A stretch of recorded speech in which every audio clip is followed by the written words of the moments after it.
বিশ্বখ্যাত আধ্যাত্মিক নেতা, বিলিয়নেয়ার, উদ্যোক্তা, দানবীর প্রিন্স করিম আগা খান মারা গেছেন। তার বয়স হয়েছিল ৮৮ বছর। তার দাতব্য সংস্থা আগা খান ডেভেলপমেন্ট নেটওয়ার্কস মঙ্গলবার ৪ ফেব্রুয়ারি এক বিবৃতিতে তার মৃত্যুর খবর দিয়েছেন বলে এক প্রতিবেদনে জানিয়েছে বিবিসি। প্রিন্স করিম আগা খান ছিলেন শিয়া ইসলামের ইসমাইলি সম্প্রদায়ের ৪৯তম বংশগত ইমাম। ১৯৫৭ সালে মাত্র ২০ বছর বয়সে দাদার স্থলাভিষিক্ত হয়েছিলেন তিনি।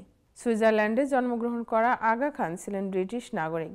ফ্রান্সের একটি প্রাসাদে তিনি বসবাস করতেন। বুধবার পর্তুগালের লিসবনে পরিবারের সদস্যদের উপস্থিতিতে তিনি চিরবিদায় নেন। ব্রিটেনের রাজা তৃতীয় চার্লস এবং তার প্রয়াত মা রানী দ্বিতীয় এলিজাবেথের ঘনিষ্ঠ বন্ধু ছিলেন আগা খান। বিবিসি লিখেছে, দীর্ঘদিনের ব্যক্তিগত বন্ধুর এই মৃত্যুতে গভীরভাবে শোকাহত রাজা চার্লস। তিনি ব্যক্তিগতভাবে আগা খানের পরিবারের সঙ্গে যোগাযোগ করেছেন। আগা খান বিলাসবহুল জীবনযাপন করতেন। বাহামাসে একটি ব্যক্তিগত দ্বীপ, একটি সুপার ইয়ট এবং ব্যক্তিগত বিমান ছিল তার। উত্তরাধিকার সূত্রে পাওয়া তার সম্পদ আরও বৃদ্ধি পেয়েছিল ব্যবসা, বিশেষ করে ঘোড়া পালন ও রেসিং শিল্পে বিনিয়োগের মাধ্যমে। ফোর্বস ম্যাগাজিনের হিসাব অনুযায়ী ২০০৮ সালে তার সম্পদের পরিমাণ ছিল আনুমানিক $১ বিলিয়ন। আগা খানের দাতব্য সংস্থা বিশ্বের উন্নয়নশীল দেশগুলোতে শত শত হাসপাতাল পরিচালনার পাশাপাশি শিক্ষা এবং সংস্কৃতি উন্নয়নে গুরুত্বপূর্ণ ভূমিকা রেখে আসছে।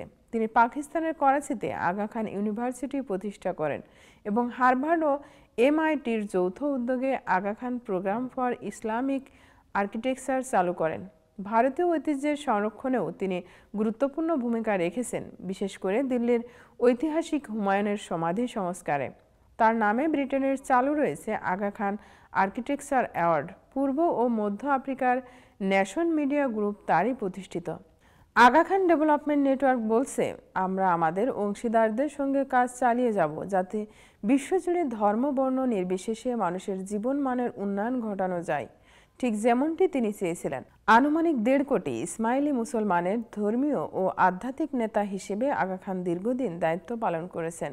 পাকিস্তানে প্রায় ৫ লাখ ইসমাইলের বসবাস। এছাড়া ভারত, আফগানিস্তান ও আফ্রিকার বিভিন্ন অংশে তাদের উপস্থিতি রয়েছে। ঘোড়া প্রতিপালন সহ বিভিন্ন ব্যবসায়িক খাতেও আগা খানের বিশাল বিনিয়োগ ছিল। বিশেষ করে তিনি ইউরোপের অন্যতম সফল ঘোড়া প্রযোজনকারী হিসেবে পরিচিত ছিলেন। তার বিখ্যাত ঘোড়া শেরগার ১৯৮১ সালে অ্যাপসম ডার্বি জয় করে।